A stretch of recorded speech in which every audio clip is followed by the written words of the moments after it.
Okay, the recording has started. Yeah, so what is Grover's algorithm? It is an algorithm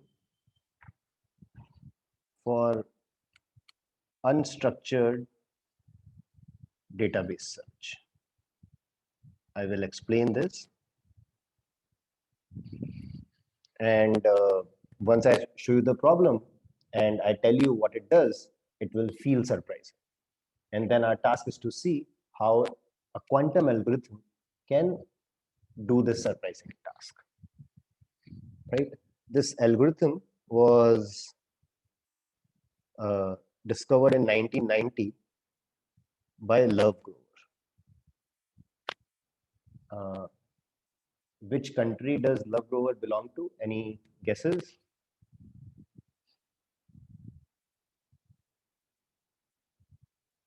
India. Yes, yes, yeah. So one more reason to learn this algorithm, right? Yeah, I think we are just 19 people, so don't write it in chat box. You can just unmute yourself and ask. Yeah, so Sayukta, I will talk about it. What unstructured means. Yeah, basically, in some sense, it means not sorted. Uh, that's the simplest way to say what say unstructured database. But what it means is that there's actually no structure. Sorted is completely structured, but here we are saying there is no structure on the database. So yeah, that we will talk about when I talk about the problem, right? So let's talk about the search problem. Right?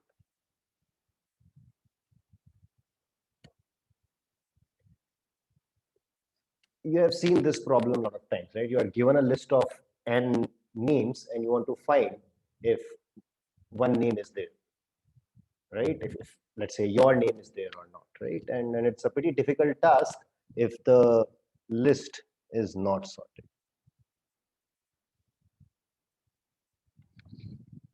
right?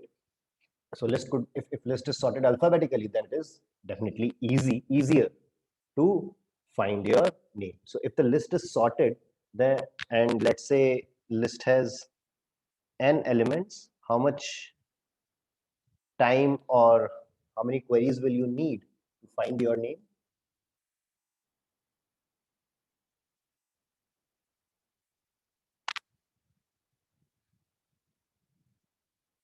In a sorted list, if you want to find an element, how much time will that take?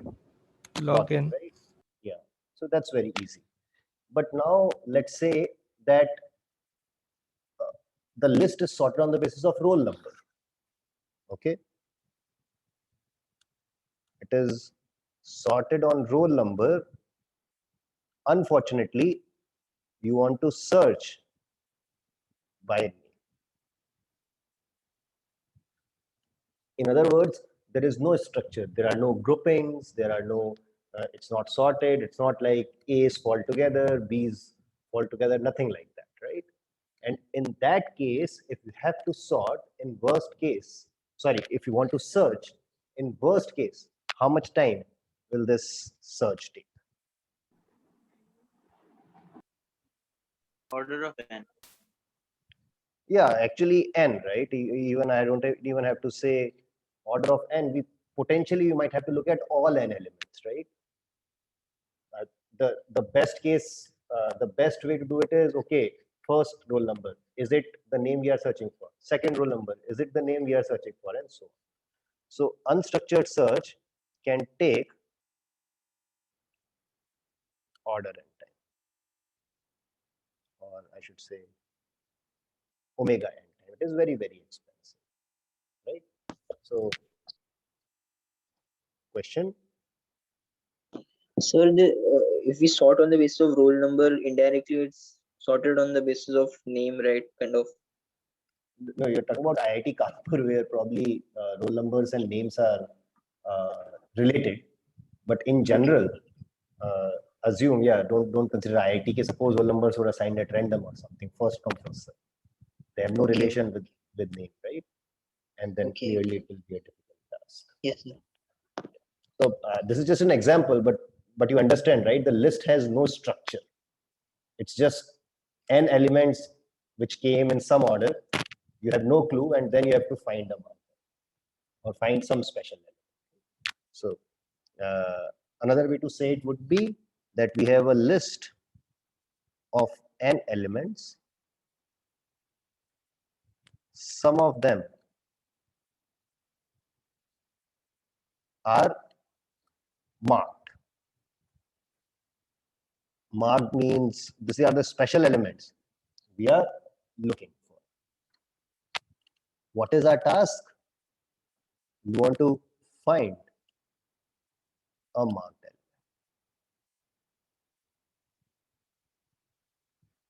using minimum number of queries.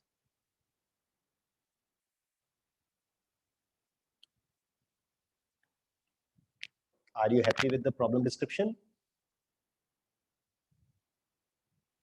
So why are some of the element marked? Sorry? Like, we will be searching for one element, but there are some some No, of them are marked. It might be that we are looking for all of the friends of Deeptajit, right?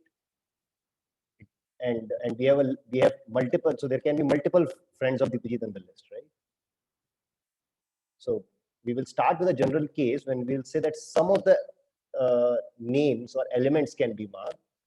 We will start with an algorithm where just one person is marked, and later we will generalize it to the case that which works even if there are more marked elements. We will solve a more general problem. So that's always better, right? So if multiple persons are marked, the problem will become simpler, right? Exactly. Intuitively, if more people are marked, then the problem, like in terms of time complexity, it should become easier, right? If Yeah. more people are marked, then we would feel that the time complexity is less. But designing an algorithm for it, we don't. So we will see that actually we will find our algorithms running time will improve if there are more marked elements. But anyway, let's worry about, if you want, you can at this point assume that there is exactly one marked element. That's the case which we will solve first. Okay, let me just write it so that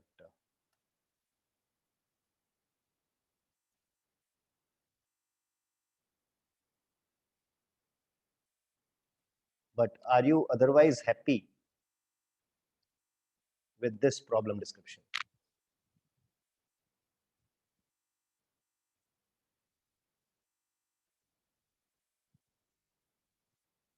It seems you are happy. Then tell me, what do I mean by minimum number of queries?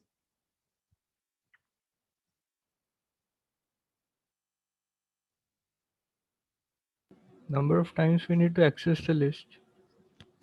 Right. What it means is that actually we have an oracle. We can ask, what does the oracle do? We can ask if a certain index in the list is marked.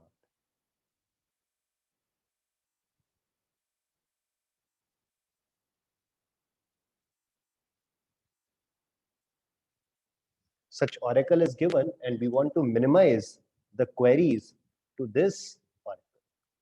Another way to think of this is that if you wanted to search all Deeptajit's friends, then the oracle would be Deeptajit, right?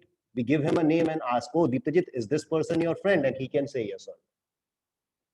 So you have a list of n names. You want to find out if there is someone who is Deeptajit's friend, and the oracle could be Deeptajit. You ask Deeptajit, oh, this name is Anant Deepajit's friend, and so on and so forth. Right? I'm just concocting situations, but now the situation is very, very clear. Right? It's a very, very general problem which is encountered day in and day out. You have a list. There is no structure to the list. If you see a special element, you can recognize it. Or you have some way to find out, oh, this element is special. How to find such a special element, how to find such a marked element quickly. And it is very, very clear classically that you have to look at all n elements to find the special element. Let's take the assumption one, or let's take two assumptions. N is equal to the k, and number of marked elements is 1, right? Deterministically, clearly, we have to see all the n elements. What about a randomized algorithm? How many queries will it do?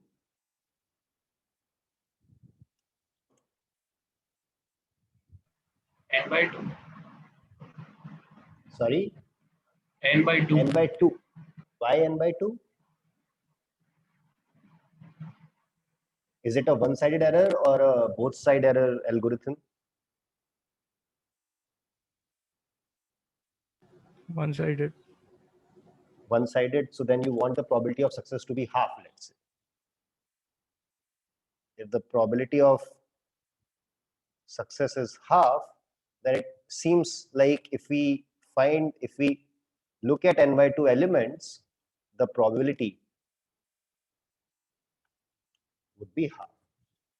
You can easily show that you have to do these many queries. Okay. The situation has not improved. Right? We had order n queries for the deterministic case, randomized also you might get a factor of 2 or something, but the order remains same. We still need around n queries for randomized.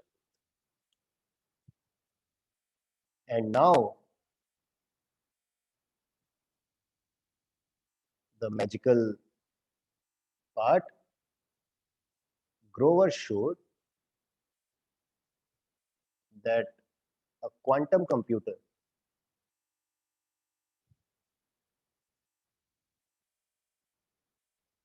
requires only square root n queries.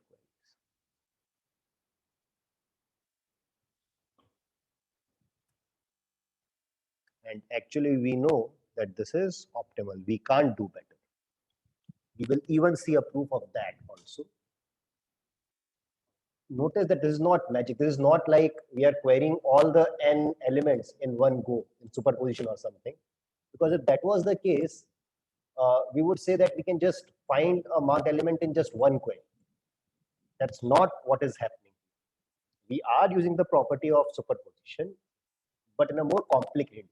And it turns out that using this property of superposition, we can solve this problem in square root n queries, not n, which is a speed up, but it is not a trivial thing. It's not like we are doing it in one query. And this is the algorithm we are going to see now. Any questions?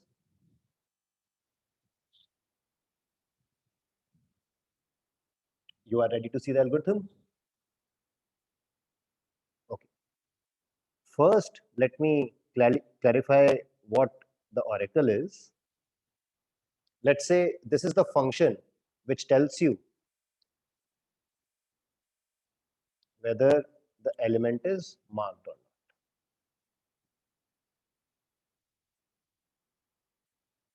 You can give it any index out of n indices, and 0 means element not marked, 1 means element marked. This is a simple indicator function, and if you understand this, can you tell me what is summation fx if I sum it up over all x's? 1. Very good. And the reason being, I have only one marked, right? And then our oracle is the simple oracle which we have learned so many times, which we know as the phase oracle. This is the oracle given to us, and we have to find a marked element.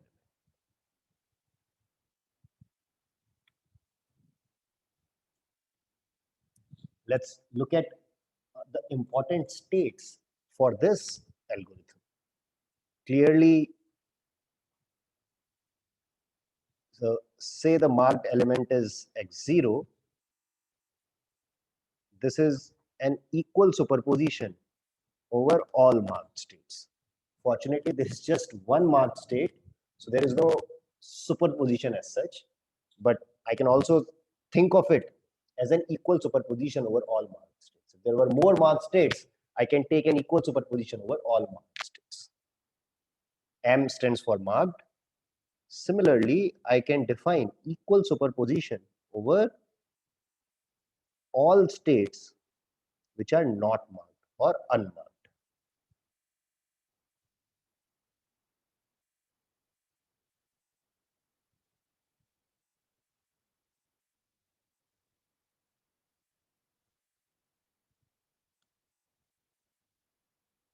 I can clearly, can I make states M and U?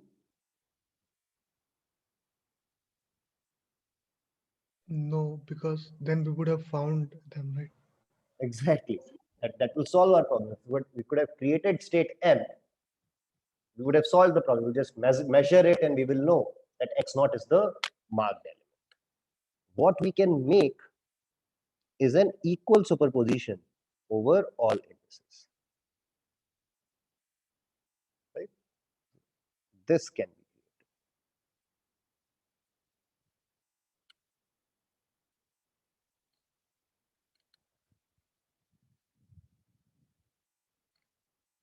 Do you observe something about these three states, psi, M, and U? If you observe them closely, does something stick out? Root n psi is equal to root n minus 1 u plus m. Very good, right? What we now know is that psi is actually a linear combination of M and U. In other words, it is simplifying our field of play. Another thing, what about M and U? What is the angle between M and U? They are orthogonal. They are orthogonal, right? They are basis states, they are orthogonal. In some plane, they look like this, right? And since we observed that psi is a linear combination of M and U, it also lies in this plane. It turns out that Grover's algorithm is going to run in this plane itself.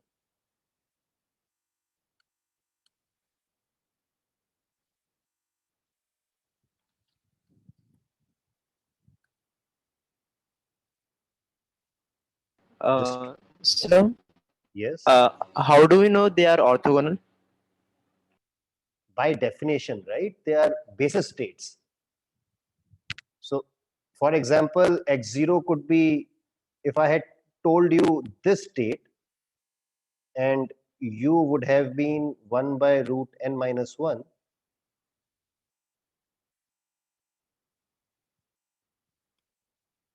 would it be clear that these two are orthogonal? Okay, yes, sir. Right? And now x0 could be probably 1 0 0 0 0 or 0 1 0 0 0, whatever be the case.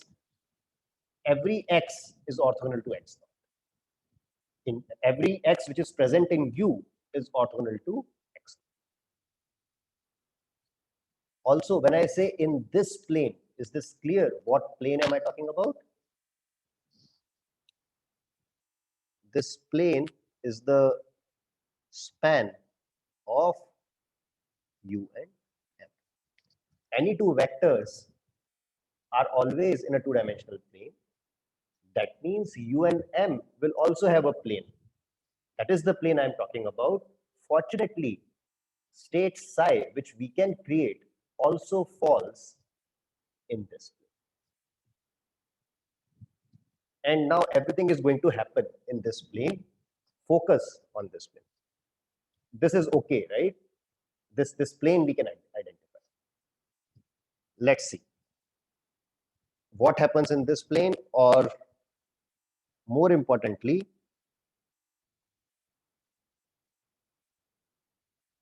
what does Oracle do?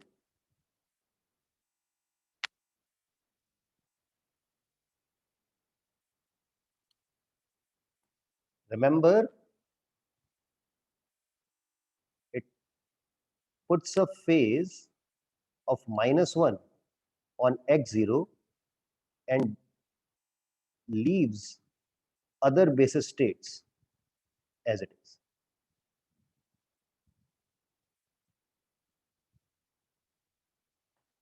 That was the option, that was the action of the oracle. It was going to put a phase when the element was marked. Only x0 is marked. That means if you look at the basis states, x0 will get a phase of -1. Everything else will remain unchanged.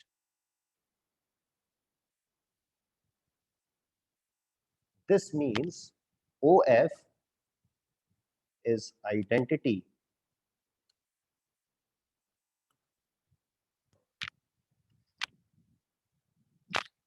how many people see this? Or how many people can prove this?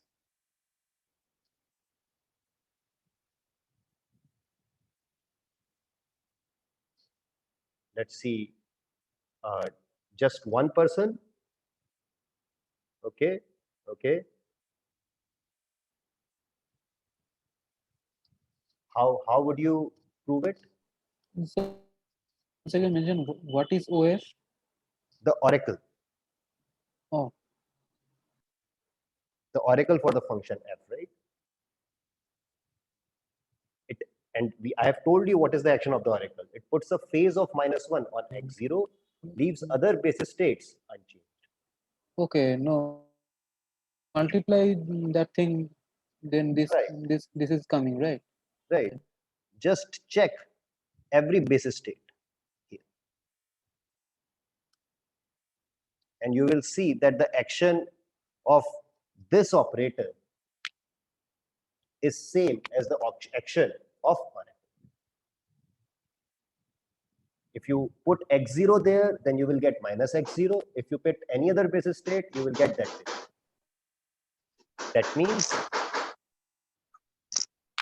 That means this is the action of the oracle. Other way to say it is 2 UU minus identity.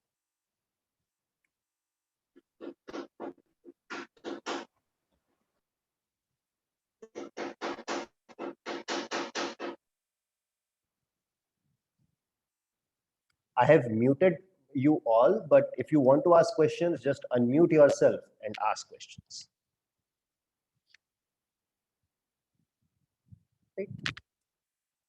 So the oracle looks like this, and these are called reflections.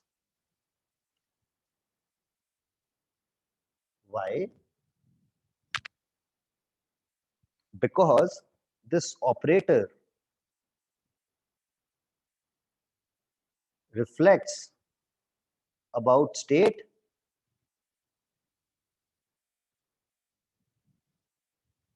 U. Actually, a reflection about state U is not unique. There can be multiple reflections about state U. This operator reflects about U in the plane of U and N. So how did you get this 2u minus 2u into u minus I? How did you get that? Again, you can just how do I say it? You can just try it with every basis state, and you will see that the action is. You might want to normalize it or something, but you will get the exact same point.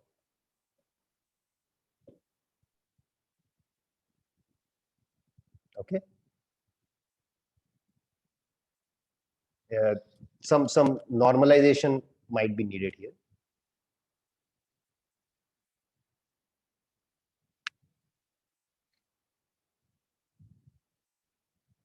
Notice that now we are constrained to this two-dimensional plane, and that's why we can say all these things. in this plane, this turns out to be the case. You can forget about all other dimensions now. We are concentrating on this two-dimensional plane. Now, in this is 2u minus identity. Sir, suppose we have a three-dimensional basis, like m has dimension 1 and u has dimension 2. So You like cannot how have can dimension 2. What do you mean by u has dimension 2? no matlab it is equal superposition of two basis vectors. Correct. So what I mean by that is how can you be like sure that all psi can be represented using these m and u? Because suppose we take three-dimensional 3D space, you So let's make an say equal. m is x0, u is 1 by root 2, x1 plus x2. Is that okay? Okay, sir. That is what you are saying, right? Yeah. Then So yeah. So how can we be sure that we'll be able to express all psi? what do you mean by all psi? This is the psi, right? There is only Sure. one psi. Okay. I'm talking about the equal superposition psi. I'm not saying for all the states this will be the this will be the action. I'm saying just worry about things in this plane. Okay. Okay, forget about any other vector in any other dimension.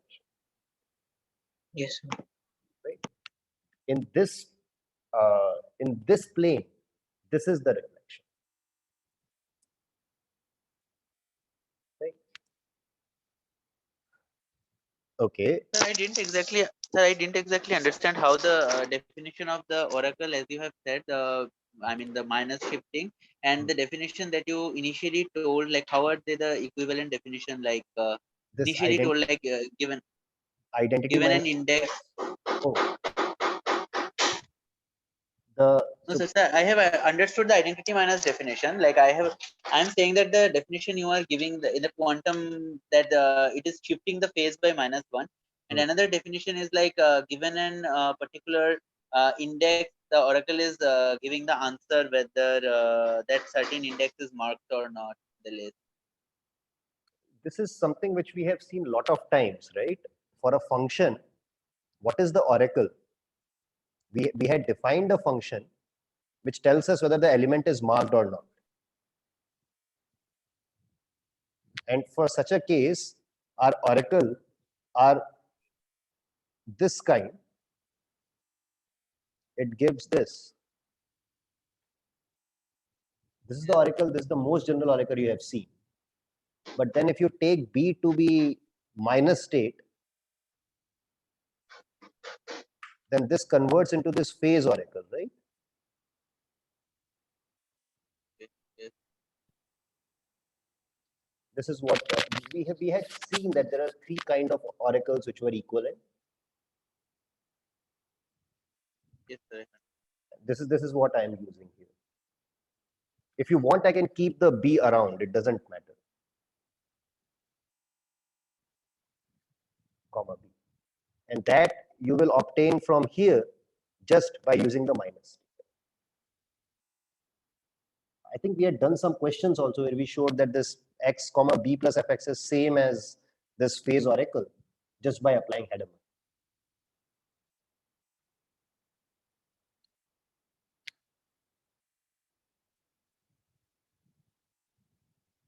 Sounds good?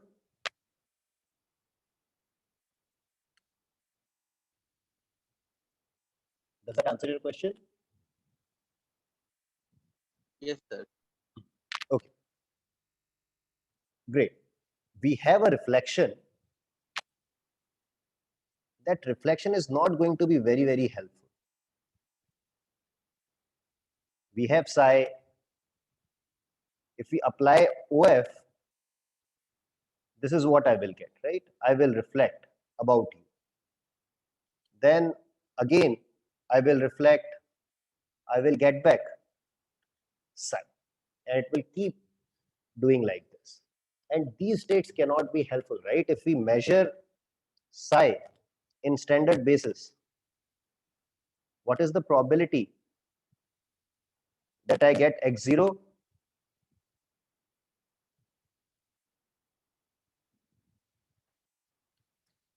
Remember Sine psi is square. how much? Sine 1 by n. sine 1 by n, right? Because psi is an equal superposition.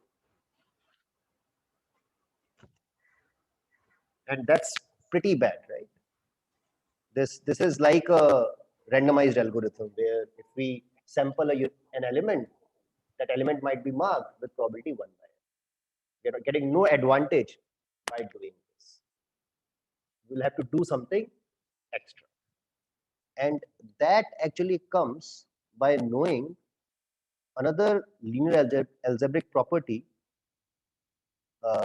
which is actually called product of two reflections.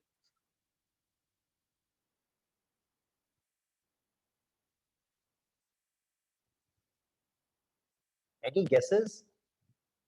If I have two vectors in a plane and I reflect about them one after another, what will happen? The vector which we are reflecting moves to one of them. The vector which we are, I mean, the vector which we are reflecting moves to one of them. I mean, no, okay. Let's say RA is the rotation, a reflection about A. RB is the reflection about B. What will be,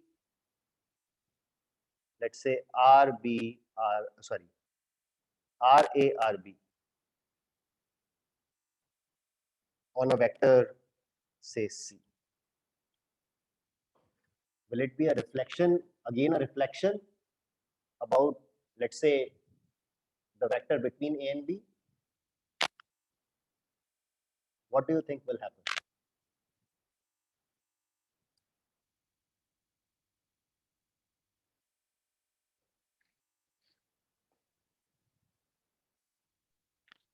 Like applying, maybe first we apply the rotation B and then we apply the rotation A. What do you mean by apply rotation A, rotation B? We are doing reflection A and reflection B. But like if we apply, like if we take the x-axis to be maybe 1, 0. So if we apply like a matrix RB, it goes from that vector to that one.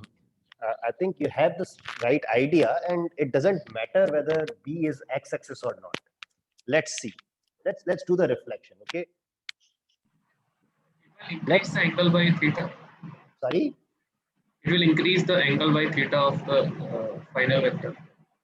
Okay. Okay. All of you are thinking along the right lines. Let's see what happens. Right. Suppose I take the vector C. You can see all the vectors, right? You take the vector C and reflect along B. What will be this angle?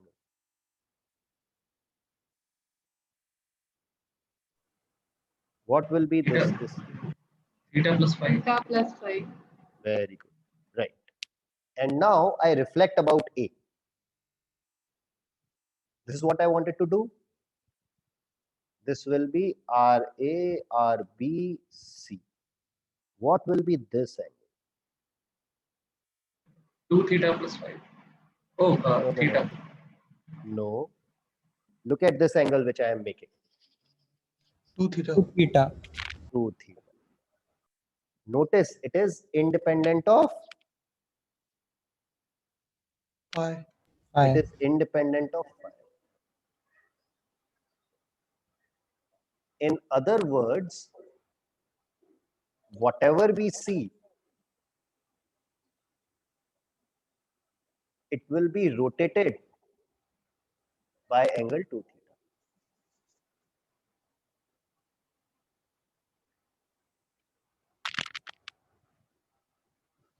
And you can explicitly write down the reflection matrix. It's a 2 by 2 matrix for B. It's a 2 by 2 matrix for A. You can multiply and see that you will have a rotation matrix of angle 2. I have done it in notes. You can look at that. In the notes, I have made one of the vectors of actually B or I think A to be x-axis. It doesn't matter. The property is irrespective of what basis you are choosing. The property will remain true. I am just proving it for the ease of proving. I take one vector to be x-axis without loss of derivative. The thing to remember is if we take the product of two reflections, it will end up as a rotation with angle 2 theta. What is theta? Angle between A and B.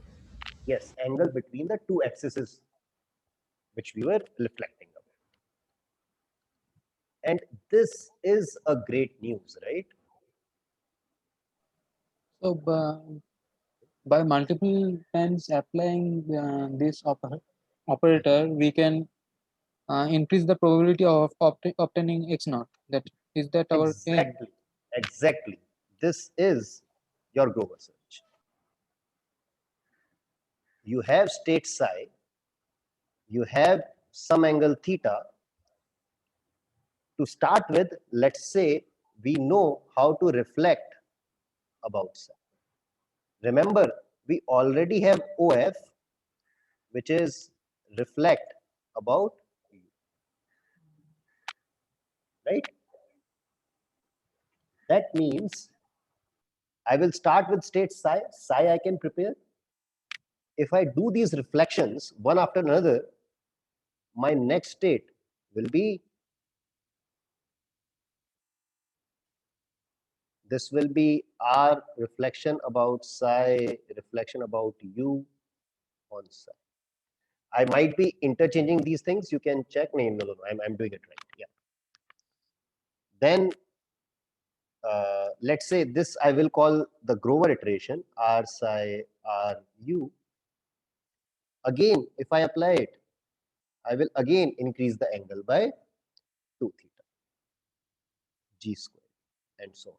I'm getting closer and closer to the marked state. Right? Again, at this point, remember, theta is very small. Finally, at some point, we will get very, very close to n. There are two questions now. Can you tell me what are the two questions? How do we know we are close to M? First thing with this. Right. In other words, how many times should we rotate? So that we are sure that we are close to M.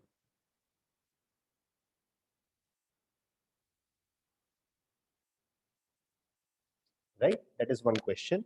What is another question? Anything else which you would like to know and you will be convinced of Grover search? No, by the way, the answer here should be root n, right? One rotation is requiring one oracle call. We would hope that we rotate root n times and then things will be done. Then we will be doing root n queries to the oracle. But there is one more thing which is missing, which I haven't told you. How to choose A and B? No. A is U and B is psi. This I have told you. I've told you what axis I am reflecting. Okay. How to reflect about psi? Very nice.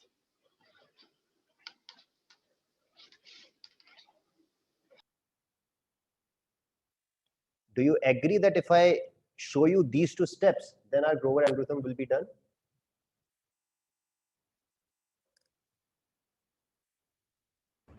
Yes, sir. Yes, sir. Okay, good. Let's take question 2 first. It's slightly easy. How to reflect about psi? Let me ask you a simpler question. can you reflect about this state?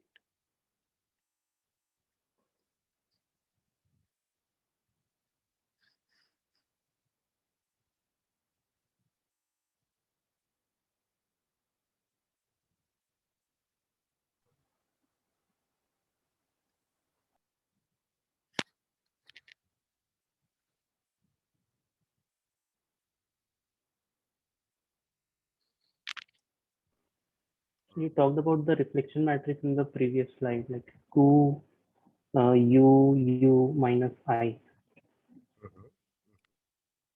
That So, means we want to get this operator, no? yes. Okay, you have given me the matrix representation, but how will you do it? First, we would find the component of the vector along this, and then the perpendicular complement we would have a minus sign against it, and then we would have. No, you're telling me how to do it mathematically.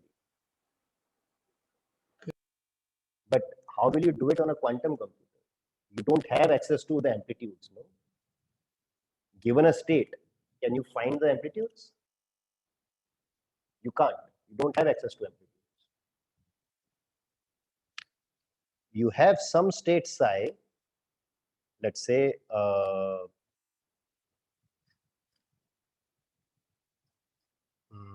When we would have to reflect about zero, we would create an oracle that gives zero, at input zero gives one, and on other inputs gives zero. So, okay, how will you create that oracle?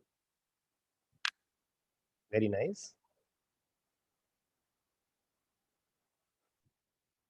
You will have some state, I should say not psi, but psi is already chosen. Let's say some arbitrary state phi, and I want to create a quantum operator. I want to create a circuit.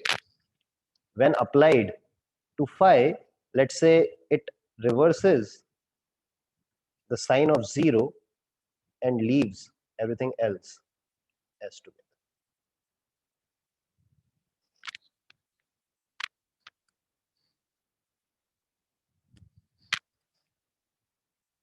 Let me say this.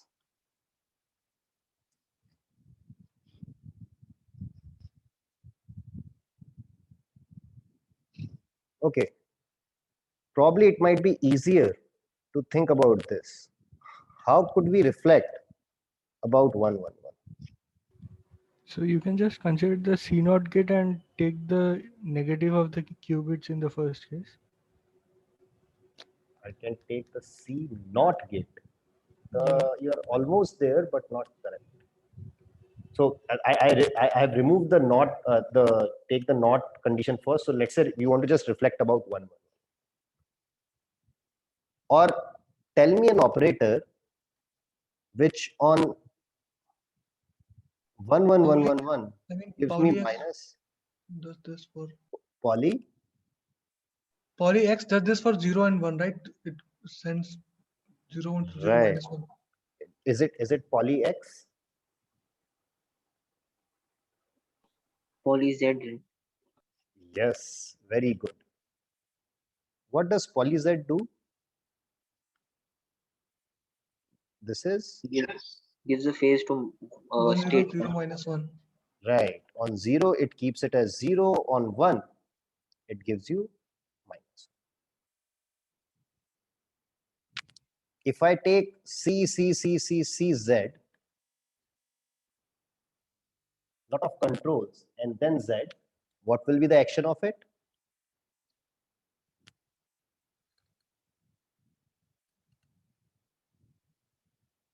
The above 1 will get converted to minus of 1 1 1 1. 1111 will get converted to minus of 1. And if there are anything else, Then it would remain the same.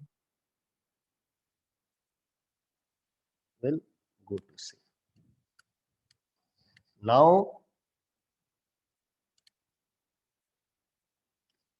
can we make something which on 0000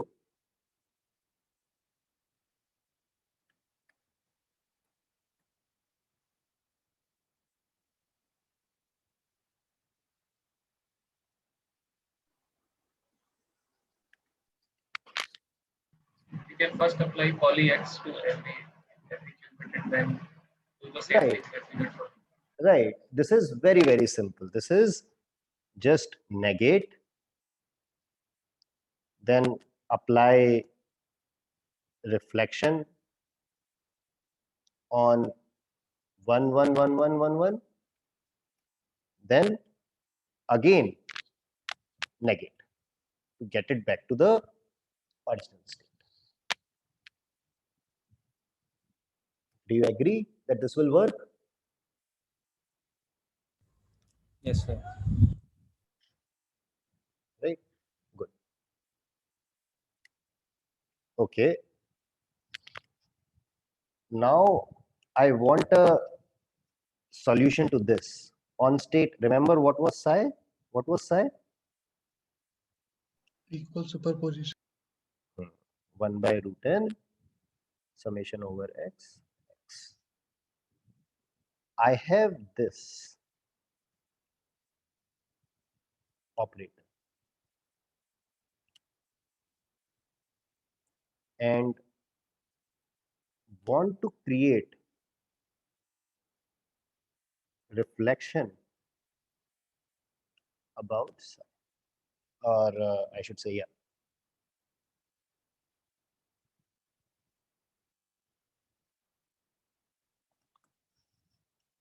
Any ideas how to do that?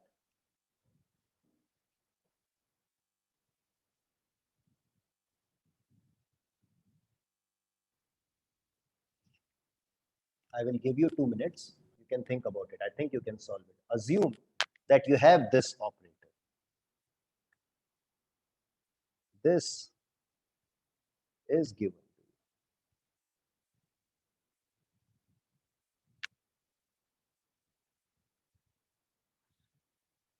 Goal, create this. Take a few minutes. All of you try it. I will don't speak now. I will ask you after 2 minutes if anyone can do it. Okay, let's wait for 2 minutes.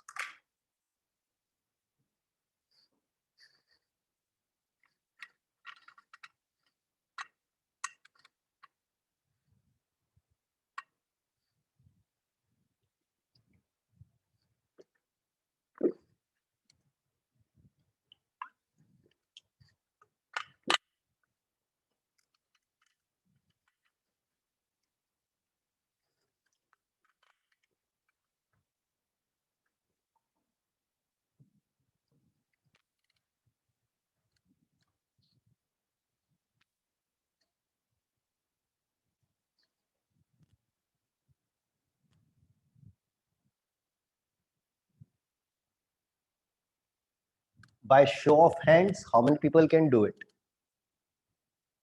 Raise your hand if you can make this transition from 2 0 0 minus identity to 2 psi psi minus identity.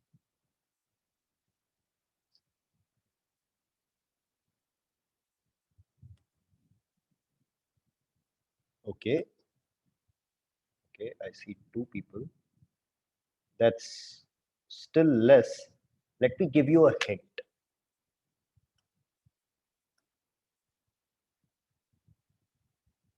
Find u such that u of 0 is equal to psi.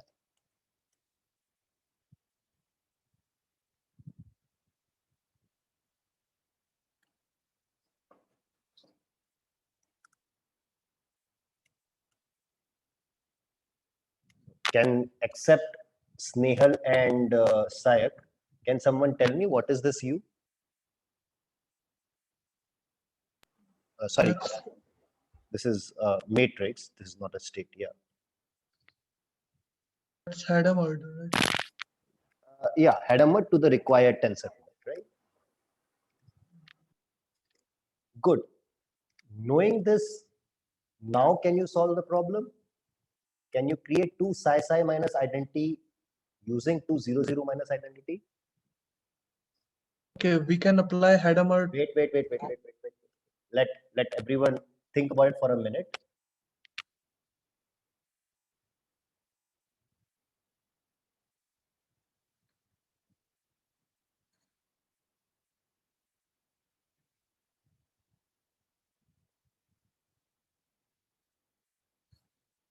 Okay.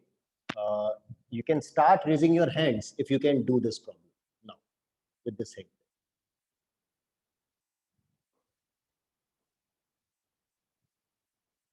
I assume that Sayak and Snehal can already do it.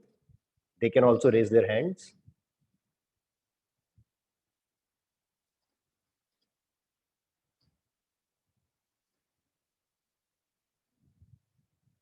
Okay, thank you. After this hint, it's not very difficult now, right?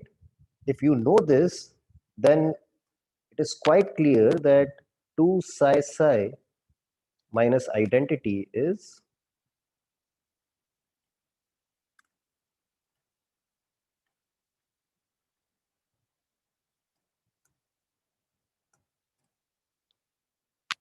if I solve this other side, it becomes 2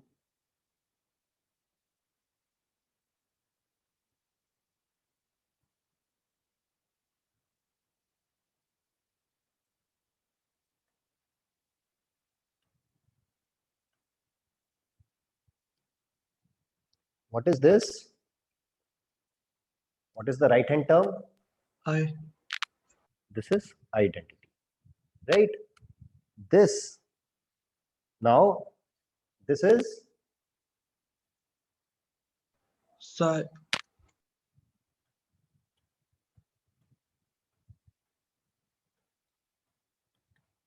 this function.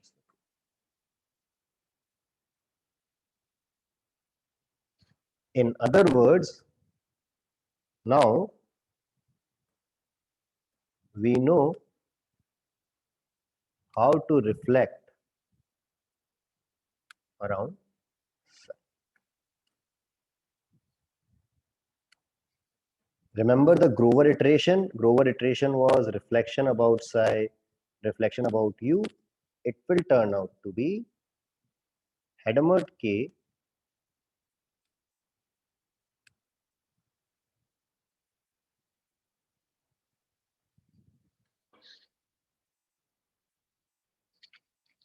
My question is,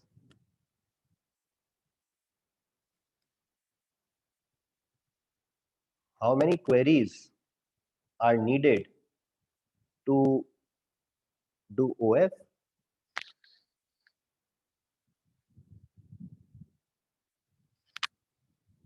I'm sorry, to perform this G.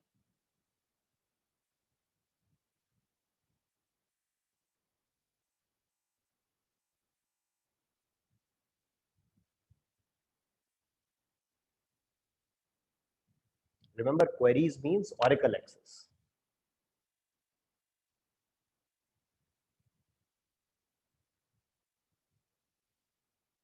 This is easy.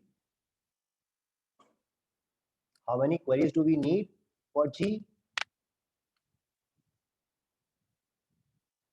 Anyone, so that we can move on. One. One, yeah. It requires just one query to,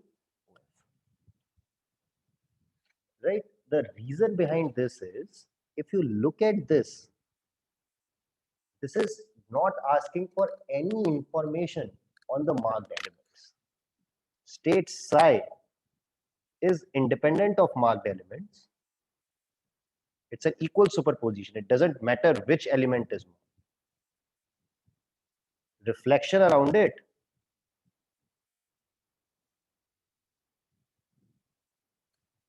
we do not need OF at all. When we are reflecting around psi, it's a constant state. We will use some gates. We will use CZ, we will use CCCCZ, but all those gates do not require any query to OF. They do not depend on which elements are marked and which elements are not. We were only interested in number of queries of OF, and this clearly shows that the number of queries to OF in applying G is just 1. This will require 1 query to OF.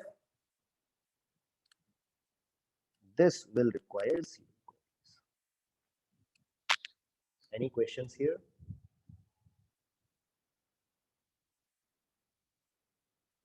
This is good.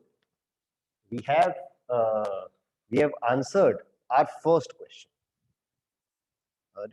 This question has gone quite bad. Yeah, we had 2 questions. How many times should we rotate and how to reflect about u? Remember, the algorithm was very simple. In the plane of u and m, we start with state psi and start reflecting one by one. Reflect around u, then reflect around psi, then reflect around u, then reflect around psi. And then the claim was that after some rotation, it will get close to m.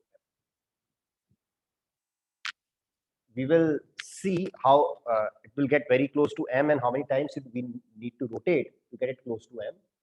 But one problem was how to reflect about psi. This was our question, and now we know the answer to this. This is done. Only question now which remains is how many times should we rotate so that our state gets close to it.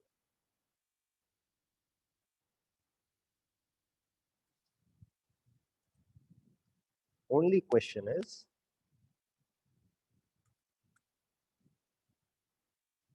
how many times?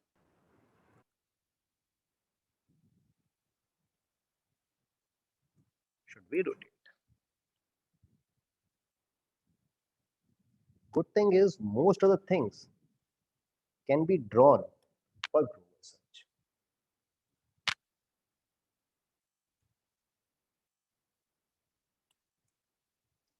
Finally, we should be able to rotate so that the final state g to the, let's say, L on psi, this will be very, very close to L. What guarantee can I give about this angle? I can get how close to m in terms of this angle? Theta close to m. We can actually get theta by 2 close to m. Sorry, theta close. Yeah. Sorry, we are rotating by 2 theta. Right. You are exactly right. We are rotating by 2 theta. We can get close to theta angle with m. And theta is very, very small. What is theta? You can convince yourself that it is this quantity, or it is sine inverse 1 by 2. Remember, N is huge. If we want to only search in the list of 2 or 3 items, nobody cares. Our list is pretty big. That means this angle is pretty small. That means if I measure the state after the state is so close to m, after it is less than theta angle close to m, then measuring GL psi will give x0 with very high probability.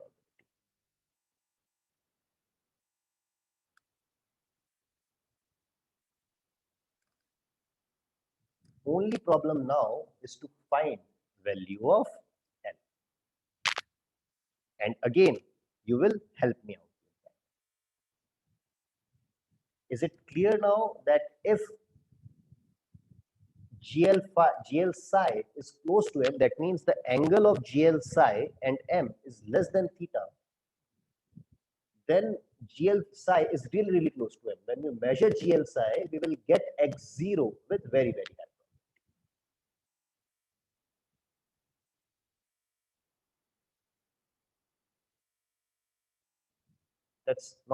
That's clear, right? Questions about this?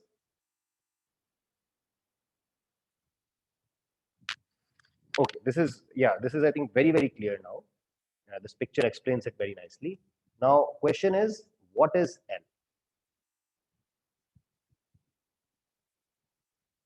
Let's find L in terms of theta.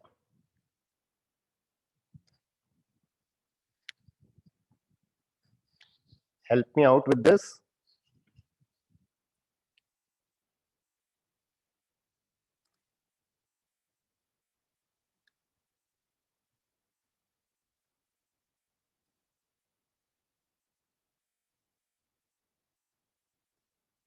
Remember, one action of G rotates by 2 theta.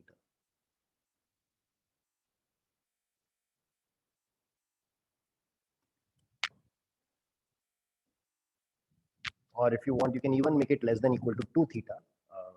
Those small constants do not matter. But what is the value of that? How can you find it?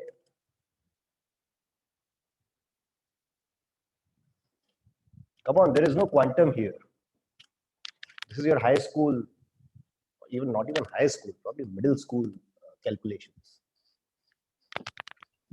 So So theta n plus minus 1 by 2, I guess. How much? N minus 1 by 2. That would be really, really bad. You don't want to rotate n minus 1 by 2 times, right? But just find the answer in terms of theta first.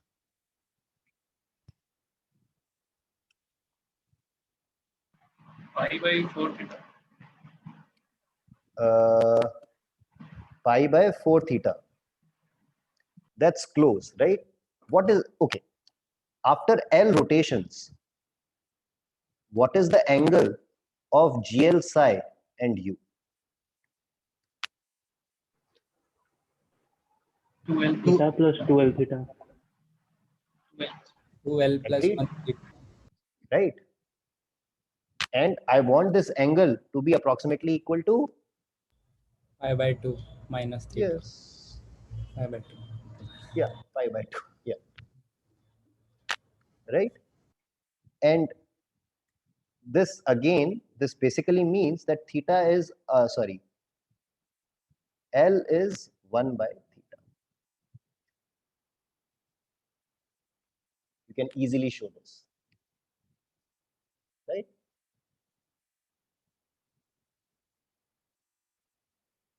No marks for getting this from here to here. Right? Now, what is theta? How much is theta? 1 by root n. 1 by root n. See, theta was sine inverse 1 by Sine root. inverse 1. Yes. But when theta is small, Yeah. now all the JEE questions will come back to you. When theta is small, Theta sine theta is approximately equal to theta. exactly, good. Then theta is approximately 1 by root n. This means number of rotations are 1 by root. Sir, it would be root n, right? 1 by theta. Oh, right. Yeah. Theta is 1 by root n. We would be very happy if we can just do it with 1 by root n rotations. Yeah, it should be root n rotations. Thanks. That means we need to apply Grover iteration root n times. This means OF needs to be queried.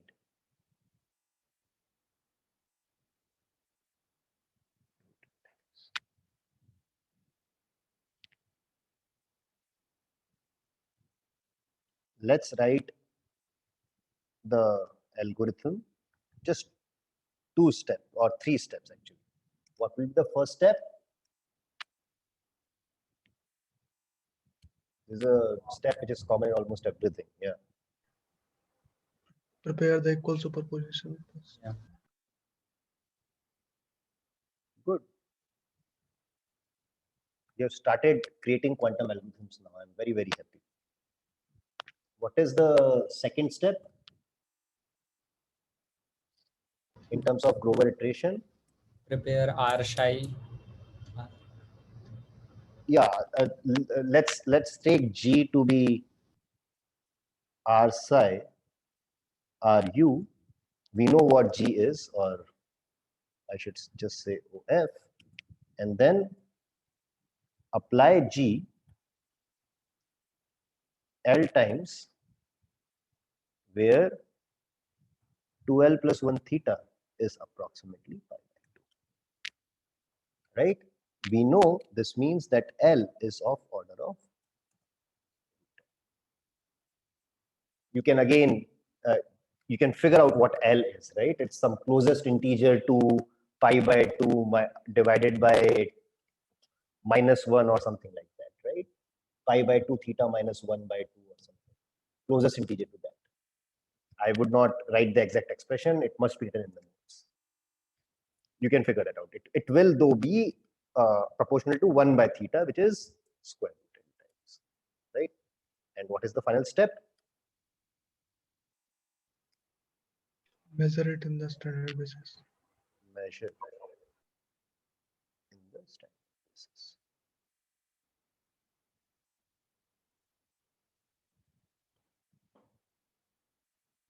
And then given a state, we can always check whether it is a marked state or not. We have the oracle for that. We can use the normal oracle, which converts this into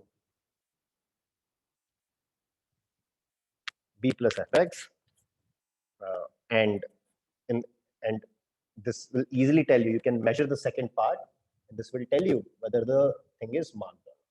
If you find a marked element, with very, very high probability, you will find a marked element. If don't, you repeat this. That's all.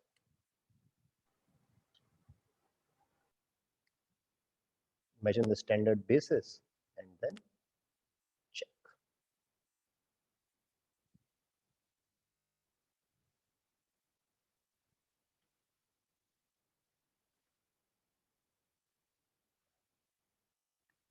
Sir, can we optimize it even further by just by stopping that number of applications such that the probability of obtaining x0 is just greater than half? Yeah, sure. Yes. Yes. So it But will it will be better than. It will be order of root n. Oh, okay. Right. It will be, instead of pi by 2, you replace it by pi by 4. Yeah. Okay. How is It that will doing? not have. It will only be a constant. Sir, how do we apply this G multiple times? Like we apply all, means it's not like the classical computing, just like when we can use the same function iteratively. So how in the circuits we do that? You can apply h square, right? You can apply h to the k. This is not same as, by the way, h tensored k. No, my question was that we have to apply G L times, right? So like we lay down G L times in the series in the circuit. Yes. Yes. Whatever gates are needed for G, we just repeat them one by one, right? Let's say G looks like there will be some gates obviously in this R psi, then OF. Then our circuit will look like RF, then R psi, then OF, R psi, OF, and so on. If R psi uses C, C, C, C, Z one times, then our entire circuit will use square root n C, C, C, C, C, Z. Does that answer your question? So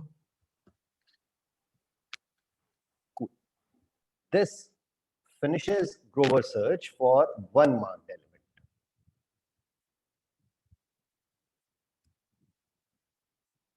What happens if number of marked elements are more?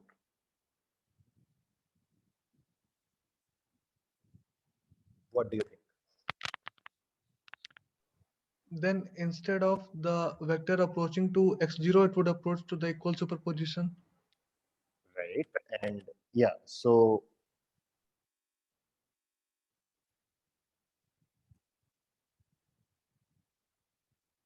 rotation of psi, and I think now you are in quantum course, so if you don't call it a vector and you call it a quantum state, I will be happy. But anyway, vector is fine. Rotation of psi will lead us to M again, which will be equal superposition over all marked elements. Yeah, here M is the set of all marked elements. Nothing will change. Actually, only few things will change, but the idea will remain exactly the same. In M, instead of just x0, I will have an equal superposition of all the marked elements. What will change?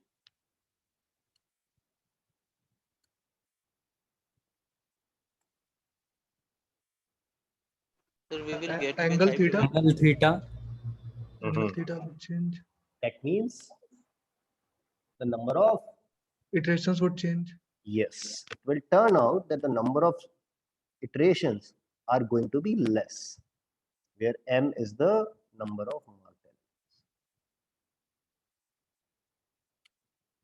I think there was a question, but then someone else answered. Is there a question? Sir, I'm saying like in this case, I mean, we were going to find any of the marked elements. I mean, with some high probability. Right, right, that is correct. In this case, we will find some marked element with high probability. We can't say that if you want to say, oh, find this marked element with high probability, then you make that element only marked and leave everything else unmarked. And if you want to find all marked elements, you find one marked element, remove it, then again apply the algorithm on the remaining basis.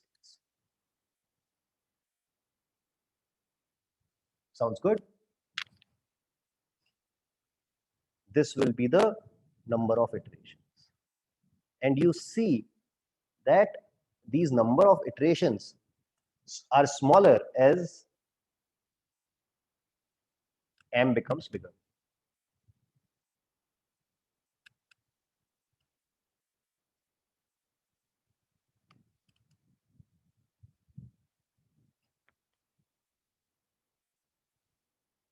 Right? There is a small problem though. Actually, yeah, probably some of you might not even see it as a problem. But let's say the number of marked elements were huge. Let's say this angle was like pi by 4 or something.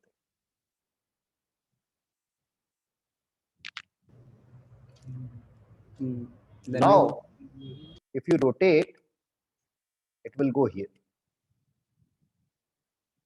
This angle will be pi by 4. And you will never be very close to the unmarked state.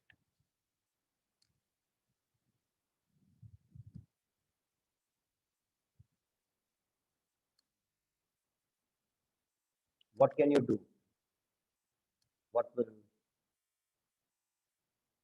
So why Fo- do you focus on the unmarked states maybe?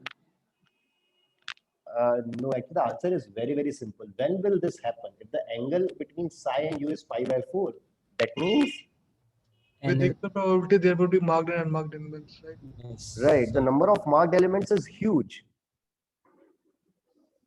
That means we don't even have to apply Grover search. we don't even have to apply quantum. What we can do is just randomly sample and we will get a marked element with high probability.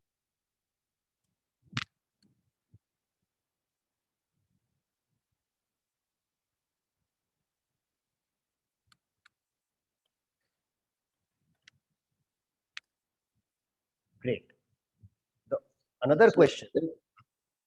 Yes. Sir, like in the previous case, M was equal to x0, but over here M is equal to 1 by root M summation of all the marked x's. So if we get very close to M, how will we find out the probability of getting one? Like how is it high probability of getting one? That is because what is the probability of projecting onto a subspace?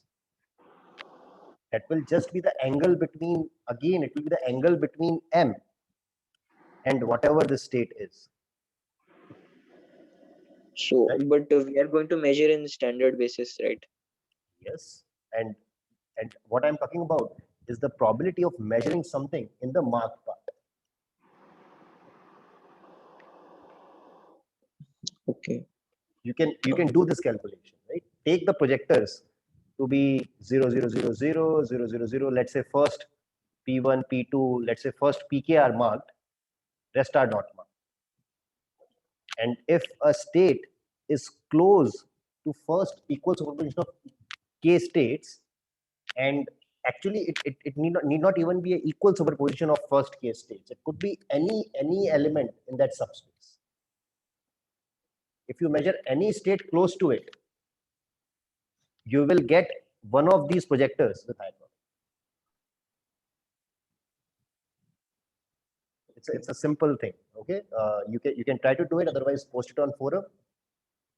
We will be able. Yes, sir. Okay, sir. Remember, there is nothing to do with equal superposition also. If you take a vector which is close to that subspace of this subspace of P1 to Pk, you will find that with high probability you will find something in that subspace.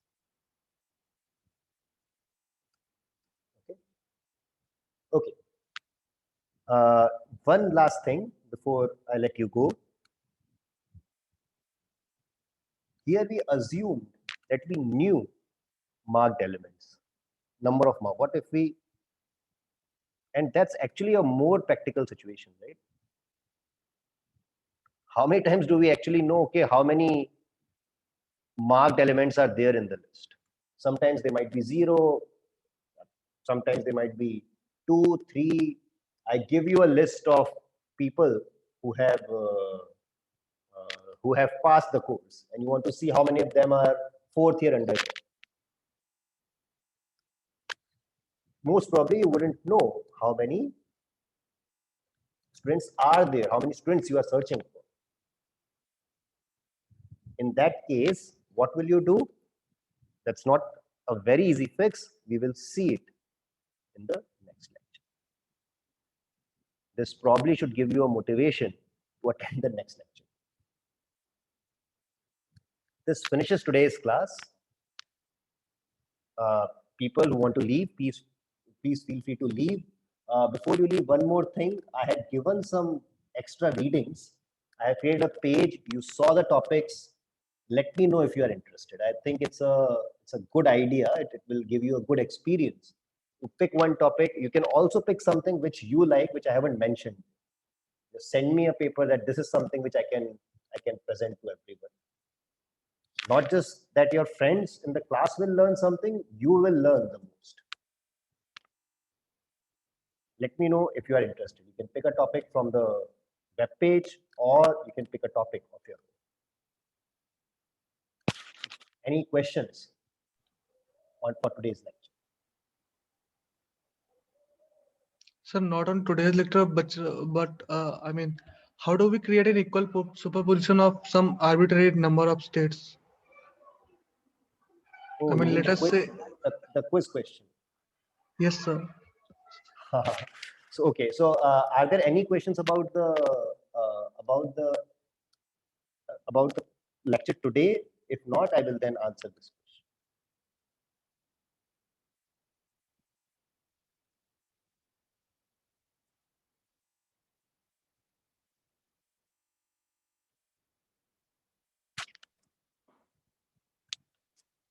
Okay. Let's say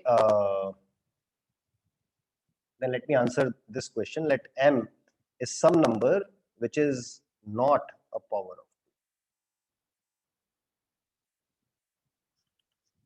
2, right? And I want to create an equal superposition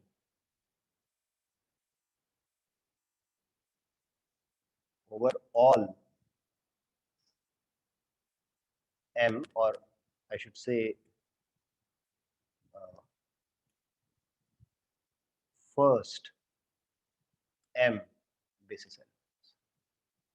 It doesn't matter whether they are first, you should be able to give a complete description, and then you should be able to, right? What you want to do is you want to create this state 1 by root m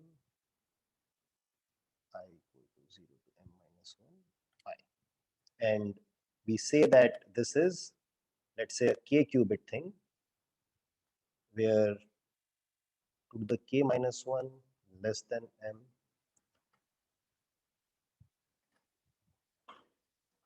Okay, this is the case we are considering. And one way to do this is that you take help of an Ancela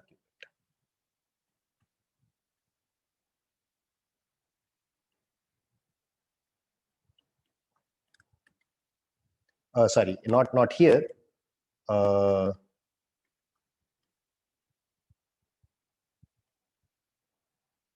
You can clearly create this state. Any questions about this? Right, whoever asked the question here, right? This is fine, right? Yes. And even if I have a state 0 with it, you wouldn't mind. This is an Ancela qubit, right? Mm. Now, classically, it should be easy to find whether I is less than M or not. That means there is a classical circuit which takes I and tells you whether I is less than M or not. This is even possible classically. That means there is a quantum circuit which on I, when I less than M, converts state 0 to 1, and for I, when I is more than M, sorry, it remains 0 to 0. Whatever is your classical circuit, you can do this Toffoli thing, or however you simulate every classical circuit quantumly, you do the same trick. And that will give you a circuit on the basis state I. If I is less than M, or I0 will get converted into I1, I0 will remain I0 if I is more than M. You have a quantum circuit. Call this some unitary U. When I apply unitary U to this,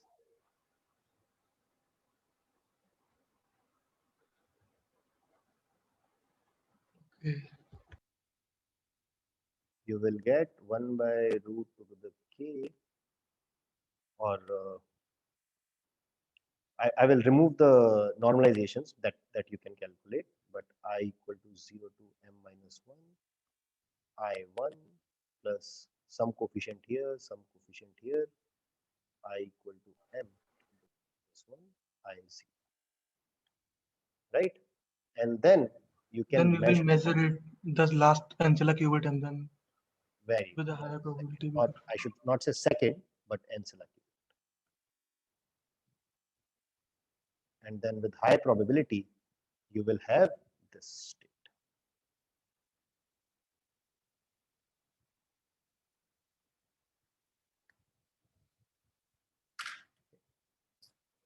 Any other questions?